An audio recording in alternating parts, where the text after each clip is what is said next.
Տիկին նախարար, ուզում եմ ձեզ քաղաքական հարց տալ, արդյոք ձեզ կտեսնենք 26 թվականի ընտրությունների ԿՊ-ի ցուցակում,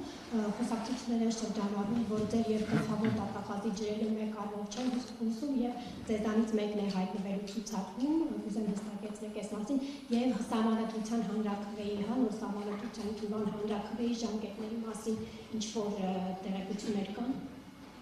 Գլխավոր դատախազ ասեցիք, գլխավոր դատախազ հարցի բովանդակությունը ինձ համար անհասկանալի էր, իմ մասով կարող եմ պատասխանել, ես առաջադրվել եմ, որպեսզի լինեմ ցուցակում, դրանով հայտնել եմ իմ աջակցությունը իշխող խմբակցությանը եւ պատրաստակամությունը մասնագիտական աջակցության այս ողջ process-ի ընթացքի համար։ Եվ դա իմ ցանկությունն է առաջադրվել իմ մասը կազմել նախընտրական process-ի։ Ինչ վերաբերում է գլխավոր դատախազին, չգիտեմ դուք ինչ եք խոսում, բայց ամեն դեպքում որոշակի պաշտոններ, որոշակի սահմանափակումներ են ենթադրում, օրինակ ապաքաղաքականության սկզբունք գոյություն ունի, ապաքաղաքական լինելու, այսպես ասեմ, որոշակի պաշտոնների դեպքում, բայց ուրիշ ինչու պետք է լարված լինեն, երբեք չեն եղել եւ իհարկե չեն։ Ինչի հանրաքվեի ժամկետները որոշակված չեն, մենք ունենք օրենսդրական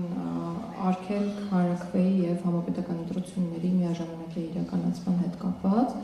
Ես կարծում եմ, որ հանրաքվեն կկազմակերպվի ընտրություններից ուշ, բայց թե երբ չեմ կարող ասել, ամեն դեպքում այն ժամանակ, երբ մենք կզգանք, որ տեքստը բավարար չափով կոմունիկացված է հանրության հետ եւ այլևս հարցեր չունենք, որոնք չունեն պատասխաններ։ Այսինքն ժամկետներ որոշակի կոնկրետ ժամկետ հանրաքվեի անցկացման հետ կապված այս պահին չկա։ Շնորհակալություն Քրիստինե Մուշարյան, Եվրոմեդիա 24։ Շնորհակալություն։ Տիկին Գալյան, դուք որոշ ժամանակ առաջ ազգային ժողովում ձեր ճեպազրույցի ընթացքում մի հայտարարություն արեցիք, Հայաստանում այսիկ քաղաքական տերկալներ չկան, ինչը հանրության շրջանում, իրավական հանրույթի